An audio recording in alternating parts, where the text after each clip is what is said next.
Corey Rucker saves Arkansas State. It's Locked On Sunbelt.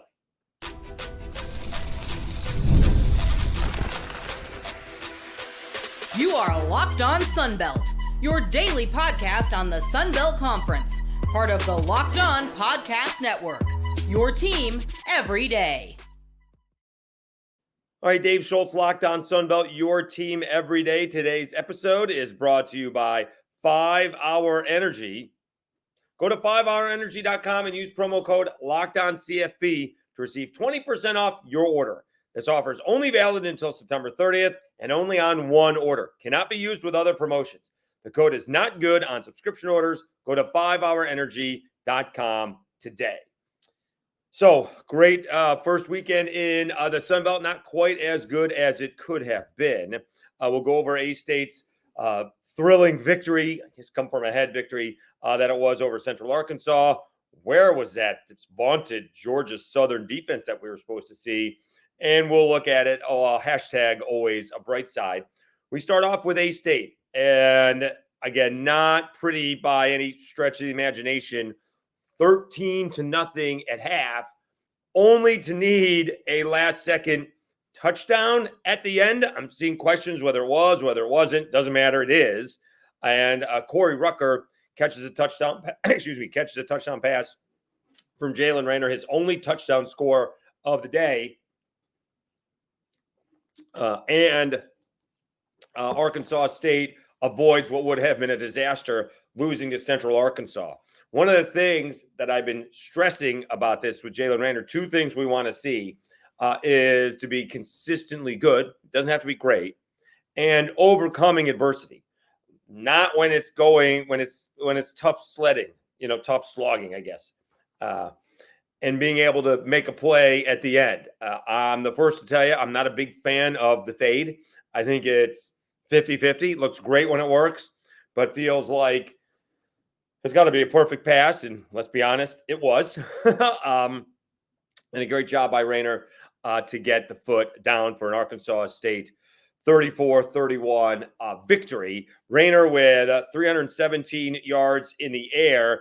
He also ran it for 49 yards. They sort of have a balanced running attack, 43 carries, 140 yards, but only 3.3 yards a carry. Jaquez Cross, 13 carries, 50 yards. Zach Wallace, 15 carries and 41 yards, but he had a couple of touchdowns. Raynor did put one in the end zone as well. So, again, Rucker bails out Arkansas State. That's what you like to see when things aren't going well. Can you make a play? They probably would have had another play after that, right? If it's incomplete. Let me see. Because it was only first and goal. So they would have had one more play. Again, I'm just not a big fan of the fade. I think you can do a little bit of a higher percentage play. But hey, it worked. And, great job by Arkansas State for a thrilling victory to begin the season. I don't want to say on the other side of that, but a little bit more methodical was the Cajuns. Cajuns with a relatively easy 40-10 victory over Grambling. Didn't really run the ball all that much or all that effectively, to be honest with you. They did pass it a lot, though. They ran it 28 times for 118 yards. We talked all offseason, as Mike Desimo had mentioned, the more we run it and the better we run it, the better we are. They only ran it 28 times for 118 yards, just over 4 yards a carry, so not bad, but not the kind that they were probably hoping for. On the other side of things, Ben Wooldridge was, outstanding, 25 of 33, 3 touchdowns, does throw, 1 pick, only sacked one time as he's coming back from a foot injury. Again, just methodical. They did hit one big touchdown. I think that was the Tavian Smith. Wide open, Grambling lost coverage, and really impressive. We've also said how loaded that the wide receiver room is. Ben Wooldridge completed, they weren't all to wide receivers, I get that. But he completed 29 pass. Well, the The Cajuns completed 29 of 38. Chandler Fields got in at the end, 4 of 5. 13 different receivers caught passes. 13 different ball catchers, I guess. Harvey Broussard led the way. He had a touchdown, 4 catches, 76 yards. Tavian Smith with a touchdown, 63 yards. Robert Williams, 4 catches, 42 yards. The tight end wearing 0, Terrence Carter, 3 catches and a touchdown. And again, the receiving core for the Cajuns may be their most talented position grouping. Offensive line, defensive line, linebackers. The receivers may be the biggest mismatch that the Cajuns have. They get Kennesaw State next week, but then Tulane, who throttled Southeastern this past weekend, comes into town. So really the level of competition is going to take a big leap in a couple of weeks. When you're going from Grambling to Kennesaw State and then to Tulane, who didn't give any reason to believe they won't be in a potential playoff spot. All right. Continuing with the winners, Marshall with an impressive, if not odd, victory. They split time between 2 quarterbacks. They played 2 quarterbacks. Stone Earl started, very effective, 10 out of 16, 97 yards, 2 touchdowns. He also ran it 8 times for 55 yards. Braylon Braxton, he went 7 for 11 for 2 touchdowns as well in the air. So Cole Pennington got in at the end. He threw for a touchdown pass. But we'll find out what Marshall's going to do with the 2 quarterbacks. They say, if you have 2 quarterbacks, you don't have one, but their quarterbacks were effective. Marshall beats Stony Brook easily, covers what I thought a big spread, 45 to 3. When the quarterback, listen to these numbers. 21 out of 32 for 290 and 5 touchdowns and 0 interceptions. That's impressive. And then on the ground, how about AJ Turner? 8 carries. 8. I started typing this up and I had to see if I was right. 8 carries for 119 yards. He averaged a first down and a half, and he had a touchdown. It's a nice start to the season for Marshall. All right. A very nice start to the season, and they're getting Virginia Tech. Oh, boy. That may not be quite as insurmountable as people once thought. All right, there we are. All right. Let's do one more, all right, for the winners anyways. We got a couple of more, but let's do App State with, again, another methodical win over East Tennessee State Buccaneers. They didn't cover, may have lost some money on that one, but 38-10 over East Tennessee State. They did put 14 points on the board in a 14-0 fourth quarter, 38-10 your final score. Joey Aguilar, 22 out of 36 for 326 yards, 2 touchdowns, no interceptions, and a rather balanced running attack. Kenye Roberts, 9 carries, 35 yards. Anderson Castle, 9 carries, 28 yards. Aguilar actually ran it in twice. He ran for 19 yards. And Mekhi Jackson, 1 carry, 47-yard touchdown run. App State, and we've been talking about this, getting Clemson. I'm going to tell you win or lose because Clemson's defense is good. All right, just the offense didn't do anything. Joey Aguilar will be the best quarterback on the field. All right. Now, the difference is he's got to go up against Clemson's defense, whereas Cade Kubelik has got to go up against App State's defense. I think Joey Aguilar, they have a shot. All right. They're plus 17. I'm taking that, and I'm going to take the money line as well. I just don't think Clemson is all that good. I do think Georgia is really good defensively. And, again, Clemson's defense got exhausted because the offense, I believe the official term is butkus. All right. We still have some more winners to do. I think JMU was another winner. Texas State was another winner. We'll go over those ball games as well. But where was that Georgia Southern defense? What the heck happened to the Eagles defensively? Because offensively, they were good. Let's take a time out. I will tell you about 5 Hour Energy right now.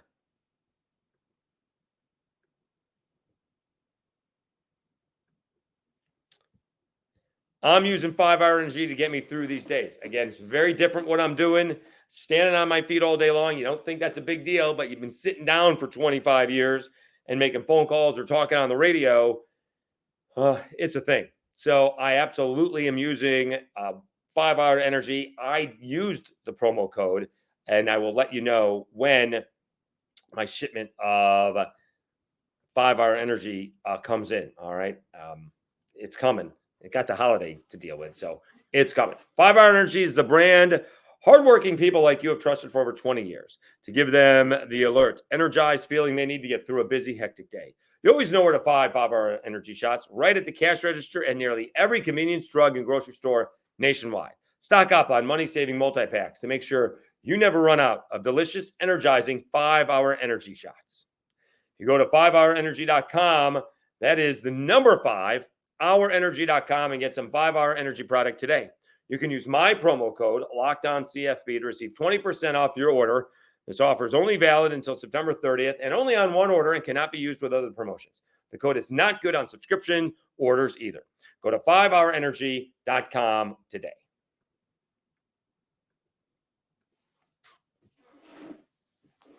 All right, Dave Schultz, Locked On Sunbelt, your team every day. What happened is Georgia Southern defense. We got three first-team all Sunbelt. Got off to a bad start, down 14-0 before you could blink.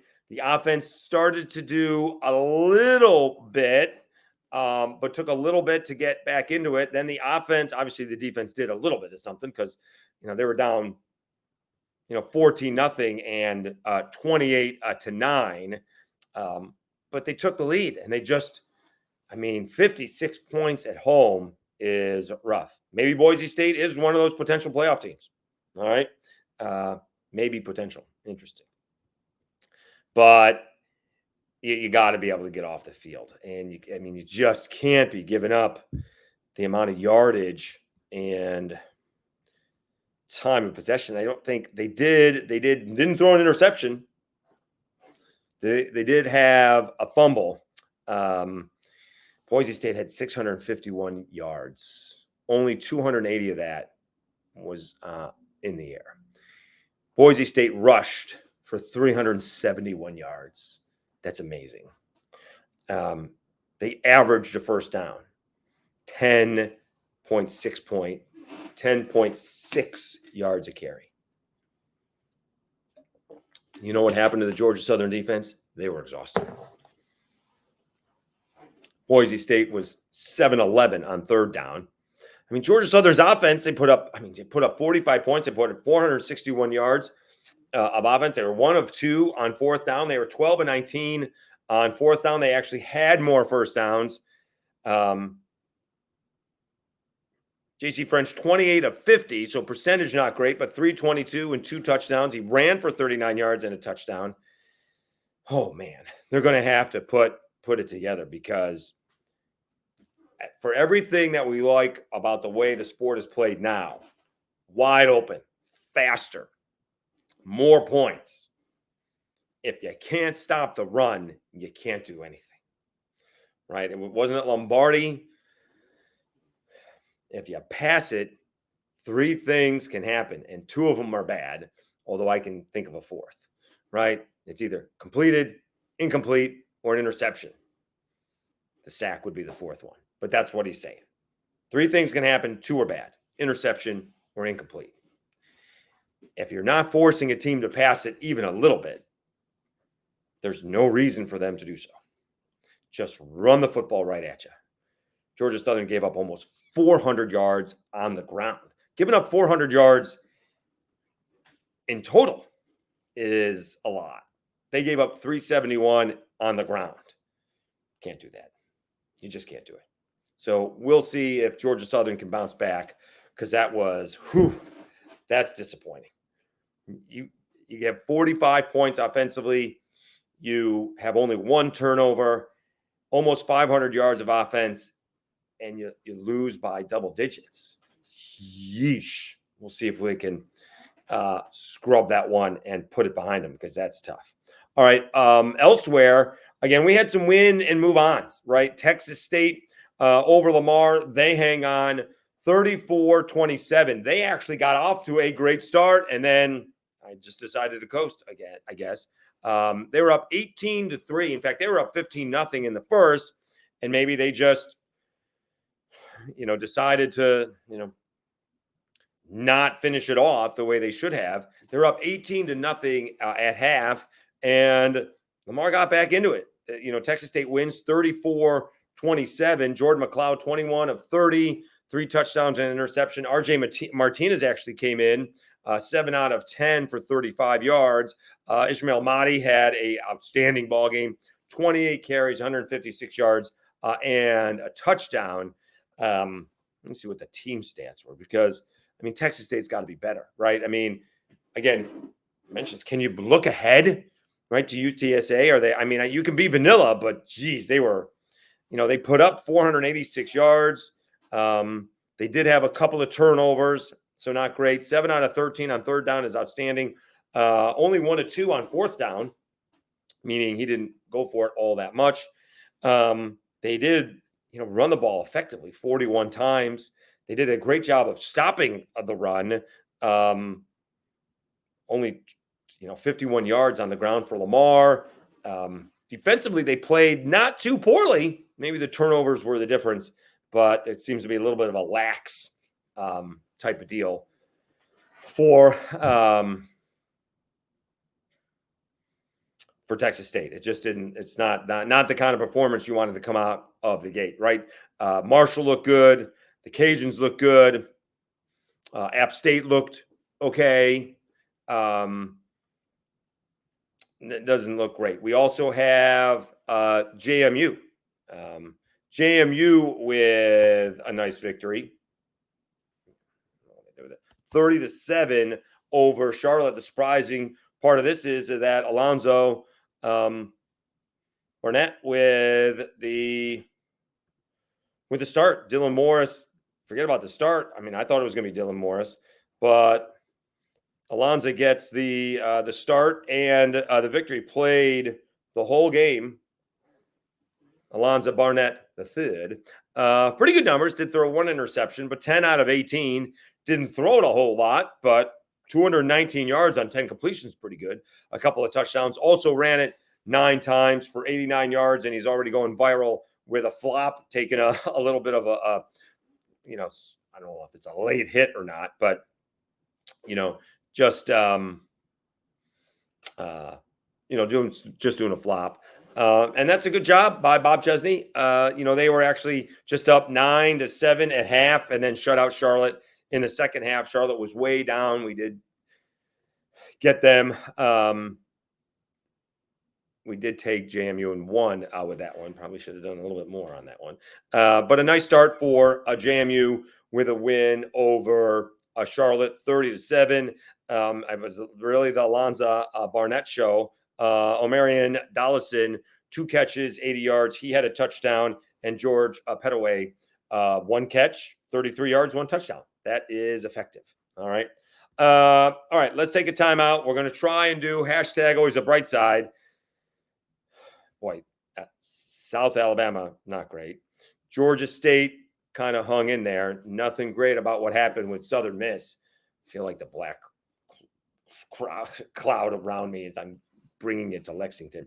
Let's take a timeout. Let me tell you about, let's see here. It is the ultimate college football GM game. We will do that right now.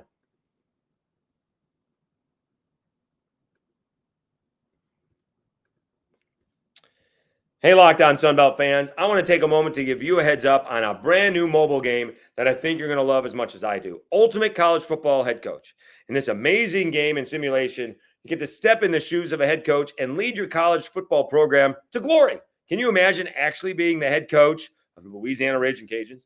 From recruiting players and hiring coaching staff to overseeing training camps and handling school scholarships, you control every crucial detail of your program. It's all in your hands. Will you be able to handle the pressure? And here's what I really love about the game. You are responsible for calling offensive plays during the games. Your strategy will not only determine the success of your football season, but will shape future and legacy of your program.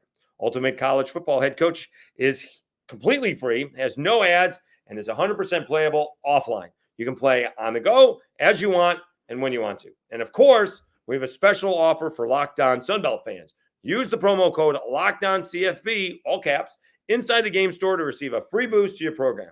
Make sure to take advantage of this perk, as it will get your team off to a strong start.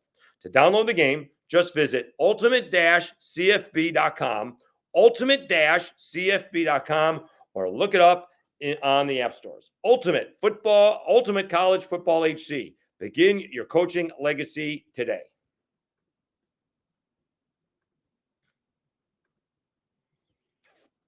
All right, Dave Schultz, Locked On Sunbelt, your team every day.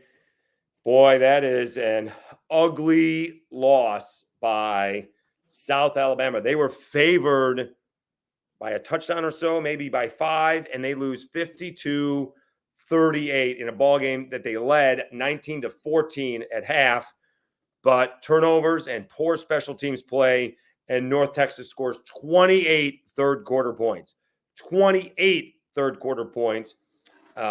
Defense couldn't shut them out in the fourth quarter. South Alabama outscored them 12-10, but still lose by 52-38. Here's your hashtag, always a bright side kind of deal. Gio Lopez was pretty good. Gio Lopez, 26 out of 49 for 432 yards and 3 touchdowns. On the ground, 13 carries, 62 yards, and a touchdown. That's outstanding. Jamal Pritchett, 10 receptions and 197 yards. He had a touchdown in the air. Shamar Sangren, he caught a touchdown pass. And Anthony Eager, he caught a touchdown pass as well. Outside of Lopez, we mentioned during the preseason, Fluff Bothwell, who's got to be among the all Sunbelt names. He actually led the team in yardage. He's a true freshman. 6 carries, 30 yards. He had a touchdown as well. They did run the ball pretty well, 33 carries, 150 yards, but 4.5 yards a carry and 2 touchdowns. You can't run it all that much when all of a sudden you find yourself down a lot. Let me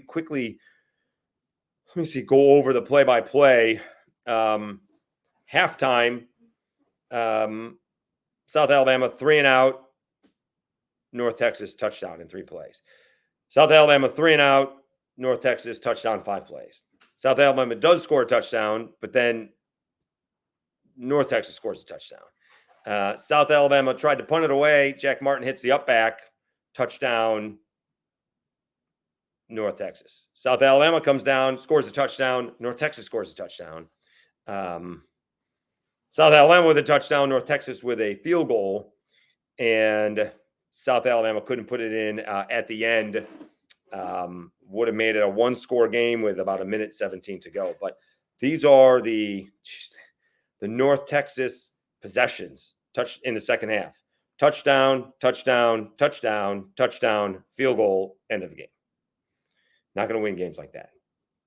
Defense was awful. Special teams was not great. Gio Lopez was absolutely hashtag. There was a bright side. All right, let me make sure I'm not redoing the games I've already done. One that also is hashtag always a bright side, and this is a tough one to deal with. I mean, ODU let one slip away against South Carolina. There's no other way of saying it. They had the ball back up against their end zone. Grant Wilson fumbles. He also threw 2 interceptions. They let one get away. And, for the G5 teams to beat Power 4 teams, and especially on the road in the SEC, you can't make those mistakes, right? If you run it 3 times and punt it away, maybe South Carolina doesn't get a touchdown. They had the hashtag always a bright side. ODU was right in this football game. I don't know how good South Carolina is. We did mention that they were going to cover. We actually went on with Locked On Gamecocks host Chris Marler to say, I thought it was going to be 31-17 because South Carolina would make the adjustments. They really didn't. ODU shot themselves in the foot. He threw a pass. They were marching down the field, although they were taking their sweet time going down the field methodically at the end of the ball game. They had a shot to win it, and a tipped pass ended up being an interception. So hashtag always a bright side. ODU was in this game, but boy, they absolutely let one slip away, and that's tough to deal with. All right, other scores in the Sun Belt. Troy losing one at home to Nevada. Maybe Nevada's not quite as bad as everybody thought they were. They were supposed to be an awful team. SMU was favored by 27. I think Troy was favored by, let me see. Troy was favored by 7.5. It went down to, and they missed out on a 2-point conversion.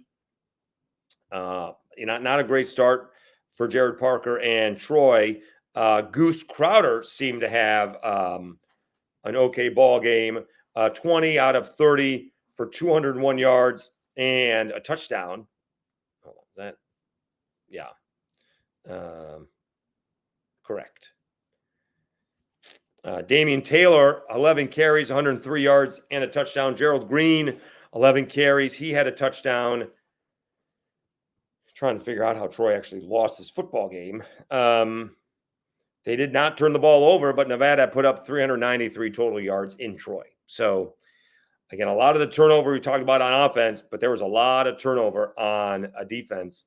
And again, the Nevada, I'd love to know the last time Troy gave up 214 yards of rushing offense to a group of 5 school. 34 carries, averaging more than 6 yards a pop. 214 yards is a lot. You just can't get off the field. Passing wise, they couldn't get off the field either. I mean, Nevada was 18 out of 21 passing. The defense was not very good. Also, Georgia Tech beats Georgia State 35-12. Georgia Tech's pretty good. All right. Haynes King, 24 out of 29, couple of touchdowns. Jamal Haynes, 17 carries, 84 yards, and a touchdown. Christian Vio, 19 out of 34 with a touchdown. It's not bad, right? This was a 14-3 ball game at half. Let's see what else we got here. But then Georgia Tech kind of pulled away. They made it 28-3. It was 28-6.